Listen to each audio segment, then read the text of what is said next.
Ahmedabad blast કેસમાં ઐતિહાસિક ચુકાદો આપનાર નિવૃત્ત જજ અને ગુજરાતના director of prosecution Ambalal Patel ડેરીની મુલાકાતે પરિવાર સાથે પધાર્યા. ગુજરાત રાજ્યના ડાયરેક્ટર ઓફ પ્રોસિક્યુશન અને નિવૃત્ત જજ અંબાલાલ આર પટેલે શનિવારે પરિવાર સાથે ભરૂચની દૂધધારા ડેરીની મુલાકાત લીધી. Z+ સિક્યુરિટી ધરાવતા AR પટેલ તેમની બુલેટ પ્રૂફ કારમાં દૂધધારા ડેરીમાં આવી પહોંચતા જિલ્લાના ઉચ્ચ પોલીસ અધિકારીઓ સાથે ડેરીના અધિકારીઓએ તેઓને ઉષ્માભેર આવકાર્યા હતા. ચેરમેન ઘનશ્યામ પટેલે હાલ મહારાષ્ટ્રની ચૂંટણી પ્રચારમાં વ્યસ્ત હોય તેઓના પુત્ર અને ડિરેક્ટર સાગર પટેલ, MD નરેન્દ્ર પટેલ સહિત ડેરીના અધિકારીઓએ AR પટેલને પુષ્પગુચ્છ આપી ભાવભેર આવકાર્યા હતા. ડેરીના અધિકારીઓ અને સ્ટાફ દ્વારા ડાયરેક્ટર ઓફ પ્રોસિક્યુશન અંબાલાલ પટેલને ડેરીની મુલાકાત કરાવી તમામ વિભાગોને ઉત્પાદન તેમજ વિતરણથી માહિતગાર કરાયા હતા.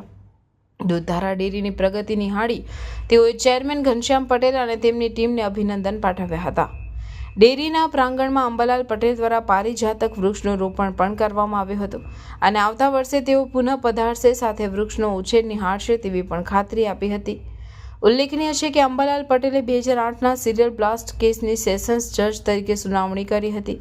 તેઓએ ફેબ્રુઆરી 2022માં આપેલા ચુકાદામાં 38 લોકોને મૃત્યુદંડ અને 11 લોકોને આજીવન કેદની સજા ફટકારી હતી. સ્વતંત્ર ભારતના ઇતિહાસમાં કોઈ કેસમાં 38 આરોપીઓને ફાંસીનો આદેશ આપવામાં આવ્યો હોવાનો ઐતિહાસિક ચુકાદો તેમના નામે રહેલો છે.